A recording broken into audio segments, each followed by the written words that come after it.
অমিয়ারা শুনেন শুনেন, এসব হচ্ছে ওষুধি গাছ।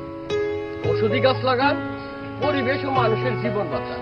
প্রাচীনকালের মানুষ রোগ মুক্তির জন্য যে সমস্ত ওষুধ ব্যবহার করত, এর অধিকাংশই ছিল এই গাছ গাছলা লতাপাতা।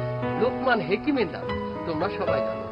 যিনি গাছের সাথে কথা বলতেন। তিনি ছাড়াও ভারতের চরক, আরব দেশের আলরাজি ও ইবনে সিরা, তাদের সেই আদি যুগ আমল থেকে ইউনানি আয়ুর্বেদিক অর্থাৎ হেকিমি ও কবিরাজি চিকিৎসা দেওয়া। অমিয়া, আপনারা সবাই একটা করে কাজ করুন। আমার একটা আমি বাড়িতে